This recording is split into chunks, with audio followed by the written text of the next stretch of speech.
선생님들은 좀 외로운 직업이기도 해요. 여기 나오는 사례들이 제가 실제로 경험해 그리고 실행했던 사례이기도 한데요. 제 생각에 교사와 학부모가 서로 적이 된다는 것 자체가 말이 안 된다고 생각을 합니다. 왜냐하면 목적이 같은 사람들이에요.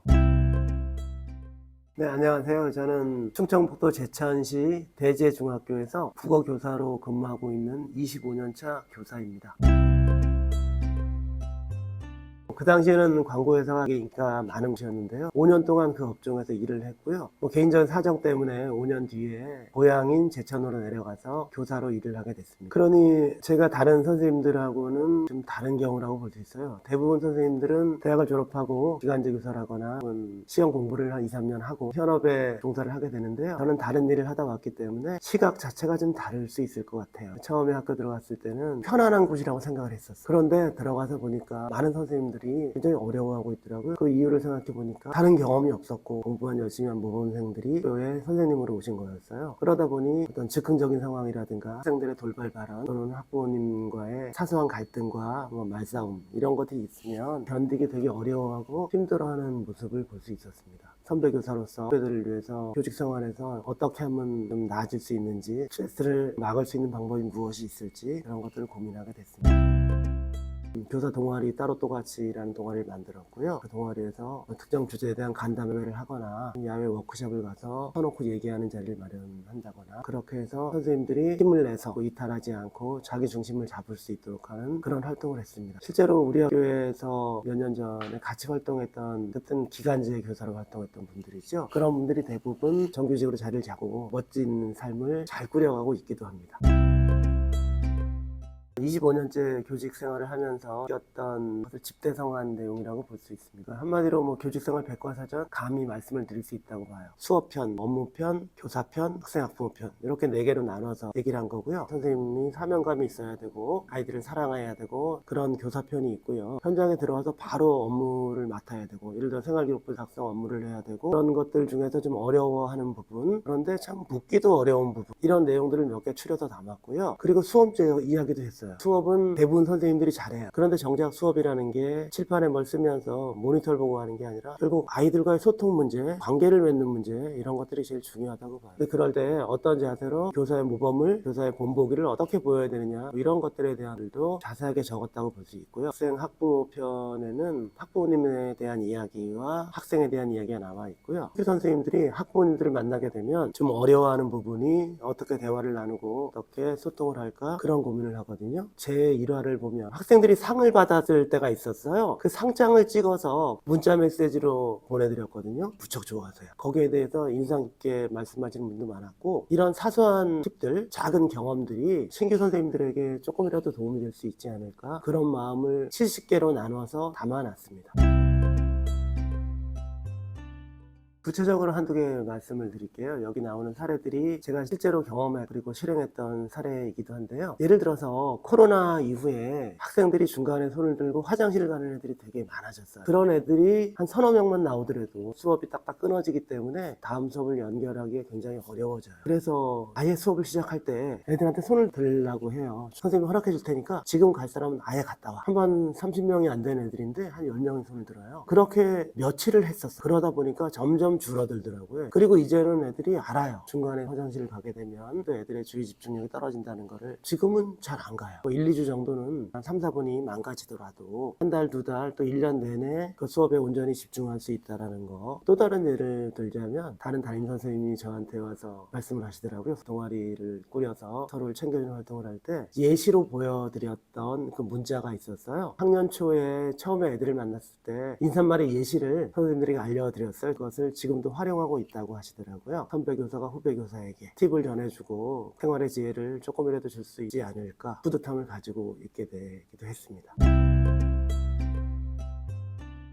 제가 사실 가장 건드리고 싶지 않았던 것은 수업 쪽이었어요. 교사에게 있어서 수업이 제일 중요하다는 말이 굉장히 강조가 돼요. 그런데 저는 여기에 의문을 제기하고 싶더라고요. 교사는 수업을 버려야 된다고 생각을 해요. 물론 수업은 절대적으로 중요하죠. 그리고 이 수업에 대해서 저도 지속적으로 고민을 해요. 수업에 들어가기 전에 어떻게 수업을 할까? 어떻게 애들하고 소통을 할까? 수업은 준비가 돼 있고요. 수업하는 방식도 자기에 맞게 내재화를 했기 때문에 그것을 보여주는 것도 전혀 문제가 안 돼요. 선생님들이 힘들어 성장하는 거는 수업 외적인 부분, 학생들과 관계를 맺고 학부모님께 어떻게 대화를 하고 그런 것들을 어려워하는데 학교에서는 자꾸 수업 기술자만을 만들려고 하는 것 같아요. 학교라는 곳에서 아이들을 가르친다는 것은 학생을 훌륭하고 성숙한 인간으로서 얼마나 잘 키워내느냐 하는 그런 부분이 되겠죠. 이 책에서 제가 중요하게 생각하고 더 마음이 가는 거는 학생 학부모에 대한 그런 내용과 선생님들의 어떤 기본 마음가짐이 어때야 되는가라는 두 부분에 더 애착이 가고 있습니다.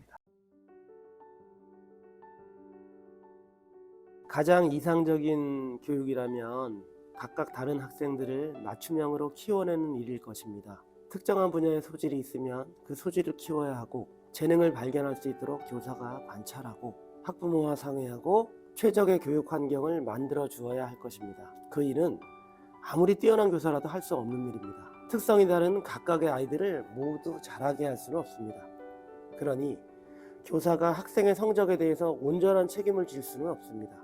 다만 사명감을 가지고 열심히 노력하고 열심히 관찰하고 열심히 공부해서 현재 상황에서 할 수 있는 최선을 다하는 일밖에 없습니다. 최선을 다하는 게 반드시 최선의 결과를 가져올 수도 없습니다. 그러니 교사가 힘들 수밖에요. 하지만 답이 없는 것을 찾아가는 과정에 내가 참여하고 있다는 것만으로도 자부심을 가질 필요가 있습니다. 그리고 이 일이 더 나은 세상을 만들어갈 사람들을 향한 것이라는 건 충분히 매력 있는 일입니다.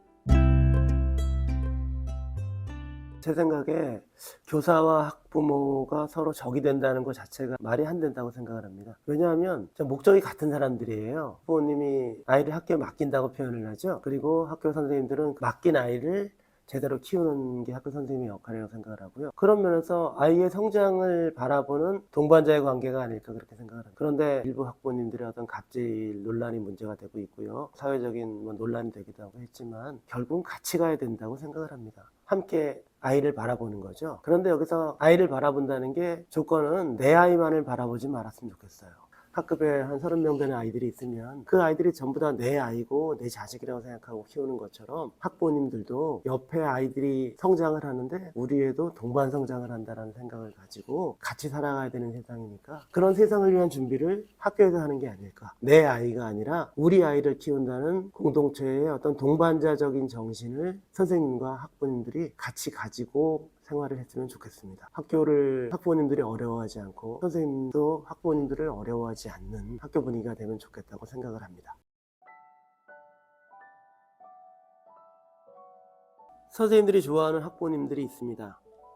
그리고 닮고 싶은 학부모님들이 있습니다. 닮고 싶은 학부모를 만나면 교사들은 기분이 좋아집니다. 이런 학부모가 키워온 아이에 대해서 한 번 더 보게 되고 유심히 관찰합니다. 자식을 키우는 교사들이라면 의도적으로 어떻게 하면 좋을지에 대해 직접적으로 물어보기까지 합니다. 아이들은 엉뚱한 짓을 하고 교사의 속을 끓이더라도 교사들이 감당을 합니다. 아직 어리기 때문입니다. 하지만 학부모는 다릅니다. 가운데 아이를 놓고 교사와 학부모가 얼굴 붉히는 일이 일어나면 불미스럽습니다. 그리고 그 일에 대한 피해는 결국 아이에게 돌아갈 수 있습니다. 교사와 학부모가 서로 갈등하고 있고 그걸 학생이 알고 있는데 교사와 살갑게 지낼 수는 없습니다. 그러니 학부모 입장에서도 아이를 먼저 생각할 필요가 있습니다. 학교를 다니는 동안만큼은 최대한 선생님의 사랑을 받고 배려를 받으면서 자라는 게 좋지 않을까요? 학교에서 자라는 동안에 아이가 맞이하는 분위기는 의외로 큰 영향을 줍니다. 학부모와 교사는 같은 곳을 바라보는 사람이어야 합니다. 경력이 얼마 안 되신 신규나 저경력 선생님들을 제가 생각하는 제1번의 독자라고 생각합니다. 나 혼자 외롭고 나 혼자 힘든 게 아니구나 그런 생각을 했으면 좋겠고요. 선배 교사의 사소한 어떤 팁이라든가 경험치가 그분들의 삶에 조금이라도 도움이 되고 학교라는 직장에 대해서 기존에 품었던 그런 이상적인 사명감이 어느 정도까지는 유지될 수 있는 그런 계기 계기를 이 책이 제공해 줬으면 좋겠다고 생각을 했습니다. 교직을 꿈꾸는 교육대나 사범대 학생들도 이 책을 통해서 간접적으로나마 미리 가보는 나의 직장이죠. 미래의 직장을 경험하는 게 어떨까. 그분들에게도 좀 의미가 있지 않을까 생각을 하고 있습니다. 더 나가자면 의외로 학부모님들이 선생님들에 대해서 관심이 많습니다. 선생님들이 어떻게 생각을 하고 있는지, 선생님과 아이의 관계가 어떤지 그런 거를 잠깐이라도 엿보고 싶은 학부모님들, 이 아이를 잘 키우고 싶은 학부모님들은 이 책을 보시면 분명히 도움이 될 거라고 생각합니다. 책을 내면서 걱정한 부분이 있었어요. 저의 경험을 바탕으로 한 건데요. 이게 모든 사람에게 통할 수 있을까 그런 생각을 했습니다. 한 명이라도 제 경험이 저의 사례가 조금이라도 도움이 될 수 있다면 충분히 이 책으로서의 의미가 있지 않을까 그렇게 생각을 하고 있습니다. 선생님들은 좀 외로운 직업이기도 해요. 선생님들은 주로 자기 혼자서 모든 걸 해야 되고 그런 권한이 있기 때문에 그게 장점이 되기도 하지만 그게 독이 되기도 하죠. 그래서 선생님들이 힘들어하고 혼자 감당을 해야 되니까 이걸 못 견디는 분들은 결국 교직에서 이탈을 하기도 하고 그런 일이 발생을 합니다. 그래서 선생님들이 이렇게 생각했으면 좋겠어요. 우리가 애들한테 얘기하거든요. 혼자 사는 세상이 아니야. 같이 가야 돼. 선생님도 같이 해야 돼. 내가 부족한 것들, 내가 모르는 게 있으면 물어봐야 되고 같이 하자고 손을 내밀어야 되고 같이 협동적으로 아이를 키울 수 있는 방법들이 많이 구안이 돼야 되고 현장에서 적용이 돼야 된다고. 제가 꾸리고 있는 교사 동아리 이름이 따로 또 같이인데요. 그 의미대로 따로따로 하지만 결국은 이게 합쳐져야 되고 또 아이들을 위해서 같이 가는 분위기를 만들었으면 좋겠다는, 따로 해서 출발하지만 결국은 같이 가는 곳이 학교이고 교직이다는 것을 말씀드리고 싶습니다.